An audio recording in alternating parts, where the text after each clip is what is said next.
തെരഞ്ഞെടുപ്പിന് മുൻപ് തന്നെ ബി.ജെ.പി. സ്ഥാനാർത്ഥിക്ക് ഏകപക്ഷീയ വിജയം നൽകിക്കൊണ്ട് ശ്രദ്ധേയമായിരിക്കുകയാണ് ഗുജറാത്തിലെ സൂറത്ത് മണ്ഡലം. കോൺഗ്രസ് സ്ഥാനാർത്ഥിയുടെ പത്രിക തള്ളിയതോടെ ബി.ജെ.പി. സ്ഥാനാർത്ഥി മുകേഷ് ദലാൽ എതിരില്ലാതെ വിജയിച്ചതായി പ്രഖ്യാപിക്കുകയായിരുന്നു.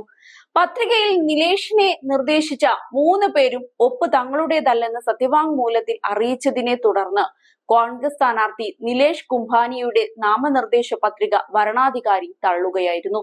കോൺഗ്രസിന്റെ പകരക്കാരനായ സ്ഥാനാർത്ഥി സുരേഷ് പദ്ലസയെ നിർദ്ദേശിച്ചയാളും പിന്മാറി.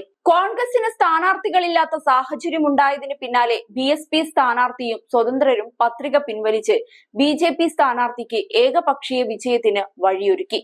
പത്രിക തള്ളിയതിനെതിരെ ഹൈക്കോടതിയെയും തുടർന്ന് സുപ്രീം കോടതിയെയും സമീപിക്കുമെന്ന് കോൺഗ്രസ് നേതൃത്വം അറിയിച്ചിട്ടുണ്ട്.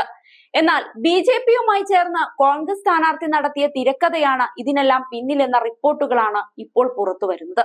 കോൺഗ്രസ് സ്ഥാനാർത്ഥിയായിരുന്ന നിലേഷ് കുംഭാനി കുടുംബസമേതം നാടുവിട്ടിരിക്കുകയാണ്. ഇദ്ദേഹത്തിന്റെ അടുപ്പക്കാരായിരുന്നു നാമനിർദ്ദേശ പത്രികയിൽ ഒപ്പിട്ട 3 പേരും. പത്രികയിൽ ഒപ്പിട്ടത് തങ്ങളല്ലെന്ന് ഇവർ തന്നെ വ്യക്തമാക്കിയതോടെ ഒരു തിരക്കഥയുടെ സംശയം കോൺഗ്രസ് നേതൃത്വത്തിന് തന്നെ ഉണ്ടായിട്ടുണ്ട്. ഒപ്പിട്ടവരിൽ ജഗദീഷ് സാവലിയ കുംഭായയുടെ അളിയനും ധ്രുവിൻ ധമേലിയ അനന്തരവനും രമേഷ് പൊലാര വ്യാപാര പങ്കാളിയുമാണെന്നതാണ് ശ്രദ്ധേയം. പത്രിക തള്ളിപ്പോയ ഡമ്മി സ്ഥാനാർത്ഥി സുരേഷ് പന്ഥസലയെ നിർത്തിയതും കുംഭാണി മുൻകൈയെടുത്തു തന്നെ. ഒപ്പുകൾ വ്യാജമാണെന്ന് കണ്ടെത്തിയ സത്യവാങ്മൂലങ്ങൾ തയ്യാറാക്കിയതാകട്ടെ ബി.ജെ.പിക്കാരനായ ഒരു നോട്ടറി അഭിഭാഷകനാണ്. പട്ടേൽ സമരസമിതി നേതാവായിരുന്ന കുംഭാണി 2015-ലാണ് കോൺഗ്രസിൽ ചേരുന്നത്. അതേ വർഷം തന്നെ അദ്ദേഹം കോൺഗ്രസ് ടിക്കറ്റിൽ കോർപ്പറേഷനിലേക്ക് തെരഞ്ഞെടുക്കപ്പെടുകയും ചെയ്തു. ഇത്തവണ മുകേഷ് ദലാലിനെ നേരിടാൻ കുംഭാണിയെ കോൺഗ്രസ് തെരഞ്ഞെടുത്തത് ജാതി സമവാക്യങ്ങൾ കൂടി നോക്കിയായിരുന്നു.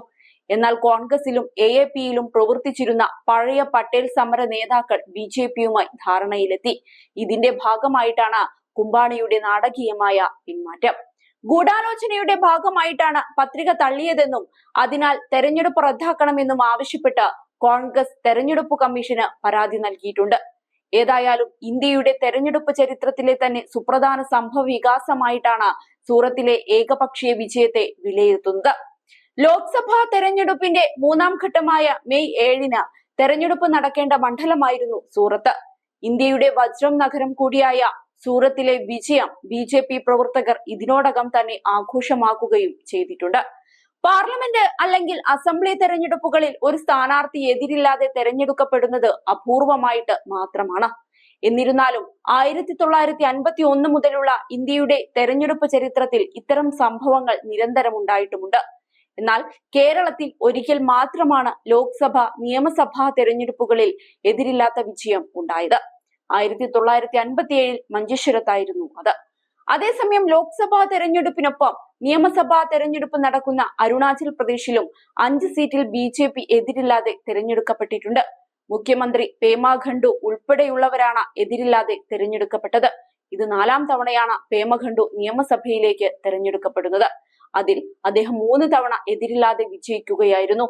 എന്നിരുന്നാലും സൂറത്തിൽ നടന്നത് കരുതിക്കൂട്ടിയുള്ള ഒരു വലിയ നാടകമാണെന്നറിഞ്ഞപ്പോൾ അത്ഭുതം തോന്നുന്നു.